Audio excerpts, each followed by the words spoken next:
Welcome to my class. আমি প্রদ্যুৎ। দেখো, আজকে আমি তোমাদের করাবো ক্লাস 6-এর গণিত বিষয়ের নিজে করি 13.1। নিজে করি 13.1-এ যে অঙ্কটি দেওয়া রয়েছে খুব সহজ করে বুঝিয়ে দেওয়ার চেষ্টা করব। তোমরা শেষ পর্যন্ত ভিডিওতে সঙ্গে থাকো, আশা করি বুঝতে পারবে। তো দেখো এখানে কি আছে, এখানে আছে তথ্য সাজানো ও বিচার, এবং এটা তোমাদের বইয়ের পৃষ্ঠা নম্বর 141 নম্বর পেজে রয়েছে। তো দেখো, নিজে করি 13.1 করার আগে একটা কথা বলে দিই। দেখো, কোষে দেখি 13 কিন্তু আমার করে দেওয়া রয়েছে। যারা দেখোনি, ডেসক্রিপশন বক্সে প্লেলিস্টের লিঙ্ক থাকবে, সেখানে গিয়ে তোমরা দেখে নিতে পারবে। ঠিক আছে, তো চলো শুরু করা যাক। এখানে দেখো কি বলছে। প্রতি বছরের মতো এই বছরেও আমাদের বিদ্যালয়ের খেলার প্রতিযোগিতায় অংশগ্রহণের জন্য বিদ্যালয়ের শারীর শিক্ষার শিক্ষক ষষ্ঠ শ্রেণীর ছাত্রদের উচ্চতা, ব্র্যাকেটে দেখো সেমিতে, মানে যেখানে যে তথ্যগুলো দেওয়া রয়েছে সব সেন্টিমিটারে আছে, কি বলছেন, ছাত্রদের উচ্চতা মাপলেন এবং যে সংখ্যাগুলি পাওয়া গেল তার নিচে দেওয়া হলো। দেখো, ছাত্রদের এখানে যে ষষ্ঠ শ্রেণীর ছাত্রদের দেখতে পাচ্ছ, যে উচ্চতা এখানে মাপ দেওয়া রয়েছে সেটা সেন্টিমিটারে দেওয়া রয়েছে, সেই উচ্চতার মাপগুলো এখানে দেওয়া রয়েছে। এইবারে বলছে কি না, উপরের তথ্য থেকে নিচের টেবিলটি পূরণ করি। নিচে একটা টেবিল দেওয়া রয়েছে, সেইটা আমাদের পূরণ করতে হবে। ঠিক আছে, তো এই টেবিলের উপরে দেখো তিনটে হেডিং দেওয়া রয়েছে। একটা হচ্ছে উচ্চতা সেন্টিমিটারে, এখানে যে উচ্চতাগুলো দেওয়া রয়েছে সেটাই আমরা এখানে লিখব। তারপরে দেখো ট্যালি মার্ক, তারপরে দেখো ছাত্রদের সংখ্যা, মানে একই উচ্চতাযুক্ত ছাত্র সংখ্যা একের থেকে বেশি হতে পারে, সেইগুলো ছাত্র সংখ্যা এখানে আমরা লিখব। যেমন এখানে দেখো 121 একটা উদাহরণ দেওয়া রয়েছে। এখানে 121 যে উচ্চতা সেন্টিমিটারে, সেই ছাত্র সংখ্যা হচ্ছে 2 জন আছে। ঠিক আছে, এই দুজনের জন্য ট্যালি মার্কে দেখো দুটো দাগ দেওয়া রয়েছে। বুঝতে পেরেছো? এই যে ছাত্র সংখ্যা যখন বেশি হবে, আমি একটা বিষয় তোমাদের আগে বলে দিই।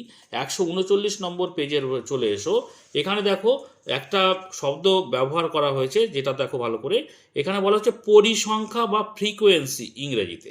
অর্থাৎ একই বিষয় যদি একাধিক থাকে, যতবার আসবে তাকে আমরা বলছি পরিসংখ্যা বা বিভাজন বা ফ্রিকোয়েন্সি। কি বললাম, বোঝা গেল? এখানে দেখো একটা ছকে দেওয়া রয়েছে 3 জন পরিবারের সদস্য সংখ্যা, এরকম পরিবার কটা আছে না, দুটো আছে। 4 জন পরিবারের সদস্য সংখ্যা, এমন পরিবার কটা আছে না, এখানে 5টা রয়েছে। বোঝা গেল? তাহলে এই যে একই বিষয় যখন একাধিক হবে, যতবার হবে, সেটাকে আমরা বোঝাচ্ছি কি দিয়ে না, পরিসংখ্যা বা ইংরেজিতে বলা হচ্ছে ফ্রিকোয়েন্সি। এটা বোঝা গেল। এবং এই পরিসংখ্যা বা ফ্রিকোয়েন্সিকে যখন আমরা দাগ দিয়ে বোঝাই, তাকে বলছে ট্যালি মার্ক। দেখো এই পেজের নিচে দেখো একটা জিনিস দেখছি, পরিবারের সংখ্যায় যে দাগ দেওয়া হচ্ছে তা 5-এর দলে ভাগ করে লিখলে গুনতে সুবিধা হচ্ছে। 5-এর দল, দেখো 5টি দাগ দেওয়া রয়েছে না এখানে, 5-এর দল। তা 5টি দাগের পরিবর্তে বলছে এইভাবে না লিখে 4টি দাগ দিয়ে তারপরে একটা কেটে দিচ্ছে। বোঝা গেল? এইভাবে লিখলে কি হয়, গুনতে সুবিধা হয়। এটা বোঝা গেল। এই যে একটা দুটো করে এই যে দাগ দেয়া, একে কি বলা হচ্ছে, একে বলা হচ্ছে ট্যালি মার্ক। এই পর্যন্ত তোমাদের আশা করি ক্লিয়ার। এইবারে চলো আমরা অঙ্ক করি। তো দেখো এখানে একটা জিনিস লেখা আছে, দেখো উপরে, সবচেয়ে কম উচ্চতা ড্যাশ সেন্টিমিটার এবং সবচেয়ে বেশি উচ্চতা ড্যাশ সেন্টিমিটার। তাহলে যখন এরকম কাঁচা তথ্য দেয়া থাকবে, যেটা নাকি একেবারে যে তথ্যগুলো পরপর সাজানো থাকবে, সেইগুলো থেকে কিন্তু সবথেকে কম এবং সবথেকে বেশি আমাদের আগে বের করতে হবে যখন আমরা পরিসংখ্যা বিভাজন করছি। ঠিক আছে, তো দেখো এখানে আমরা দেখতে পাচ্ছি 122, 24, 22, 23, 25, 26, এইভাবে একবার চোখ বোলাতে হবে। তারপরে দেখতে পাচ্ছি চোখ বুলিয়ে আমরা দেখতে পাচ্ছি যে দেখো এখানে 120 আছে। 120 কিন্তু সব থেকে ছোট। ঠিক আছে, আর দেখো, আর এখানে 122, এই দেখো 127 আছে। 127-এর পরে কি আর আছে? 126 আছে না, 127-এর পরে আর নেই। তাহলে সব থেকে ছোট হচ্ছে 120। তাহলে সবচেয়ে কম উচ্চতা হচ্ছে 120, এখানে লিখে দাও 120। আর সবচেয়ে বেশি উচ্চতা কত? সবচেয়ে বেশি উচ্চতা 127। ঠিক আছে, 127 সেন্টিমিটার। এই পর্যন্ত গেল। এইবারে আমরা উপরের তথ্য দেখে নিচের টেবিলটি পূরণ করব। তাহলে সবচেয়ে কম উচ্চতা কত? সবচেয়ে কম উচ্চতা আমরা আগে লিখি, সেটা কত পেয়েছি? 120। তাহলে এখানে লিখি 120। বুঝতে পেরেছ? এইবারে ট্যালি মার্ক। ট্যালি মার্ক দেখো, আমরা 120 কটা আছে আমরা দেখবো আগে। দেখো এখানে এইভাবে আমরা দেখে দেখে যাব। দেখো এখানে 120, 120, এই একটা 120 পেলাম। ছোট্ট করে একটা দাগ দিলাম যাতে পরে আবার না চোখ পড়ে যায় ওতে, ওইটা আর গুনবো না পরে। বোঝা গেল? এইভাবে দাগ দিয়ে দিয়ে আমাদের এগিয়ে যেতে হবে। তারপরে দেখো 120 আর আছে, এই দেখো আর একটা 120 আছে। তাহলে 120 কটা পেলাম? দুটো। তাহলে ছাত্র সংখ্যার জায়গায় বা পরিসংখ্যা বিভাজন বা ফ্রিকোয়েন্সির জায়গায় আমরা 2 লিখব এবং 2 জন ছাত্র সংখ্যার জন্য কটি ট্যালি মার্ক দেবো? 2টি এরকম ট্যালি মার্ক দেবো, মানে 2টি দাগ দেবো। বুঝতে পেরেছ? এইবারে দেখো 121 তো আমাদের করে দেওয়া রয়েছে, তারপরে নিশ্চয়ই 122 আছে, দেখতে পাচ্ছ 122, তাহলে 122 লিখলাম। ঠিক আছে, তো 122 কটা আছে দেখা যাক। একটা, এই একটা 122, এই একটা 122, দুটো। তারপরে চলে এসো, এই দেখো আর একটা আছে 122, তিনটে হলো। এই একটা 4টে হলো। তারপরে চলে এসো, দেখো এই একটা 5টা হলো। তারপরে এই দেখো আর একটা 6টা হলো। তারপরে এই একটা 7টা হলো, মোট 7টা। তাহলে আমরা ছাত্র সংখ্যার জায়গায় লিখব 7। ঠিক আছে, এইবারে আমি এর আগে কি বলেছি, যখন 5টার বেশি হবে আমরা এইভাবে ট্যালি মার্কটা দেবো।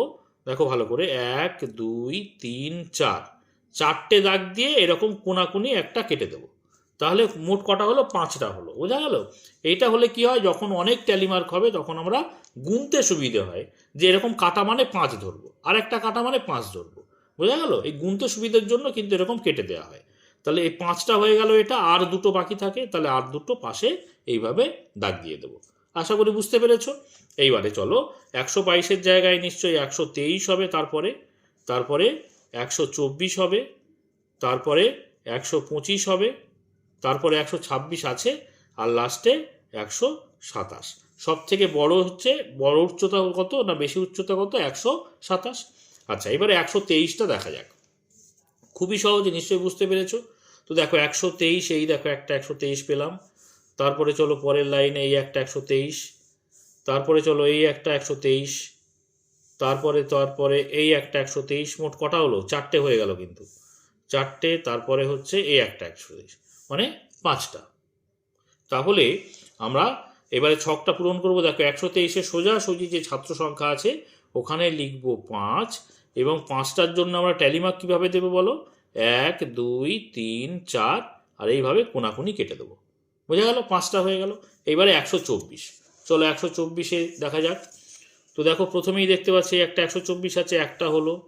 তারপরে দেখো এই একটা, দুটো হলো। তারপরেই দেখো একটা 3টে, তারপরে দেখো 3টে, তারপরে হচ্ছে এই একটা 4টে, তারপরে এই একটা 5টা, এটাও কিন্তু 5টা। তাহলে আমরা ট্যালি মার্ক ওখানে কিভাবে দেব? আগে ফ্রিকোয়েন্সি লিখি, বা ছাত্র সংখ্যাতে আমরা 5 লিখব, যেহেতু 5টা পেয়েছি। আর ট্যালি মার্কও উপরে যেমন কেটেছি না, এই 4টে দাগ দিয়ে একটা কোনাকুনি কেটে দেবো। হয়ে গেল। এবারে চলো 125 দেখা যাক। এখানে এই একটা 125 পেয়েছি, তারপরের লাইনে এই একটা 125, তারপরে এই একটা 125, তারপরে 3টে হলো, এই একটা 4টে, তারপর হচ্ছে এই দেখো একটা 5টা, এটা 125 ও 5টা। তাহলে আমরা 125-এর সোজাসুজি ছাত্র সংখ্যার জায়গায় 5 লিখব এবং ট্যালি মার্ক এরকম 4টে দাগ দিয়ে কোনাকুনি কেটে দেবো। ঠিক আছে, বোঝা গেছে। এবার 126 কটা আছে দেখা যাক। দেখো 126 এইভাবে গিয়ে এই দেখতে পাচ্ছি একটা আছে 126, একটা হলো, এই একটা, দুটো।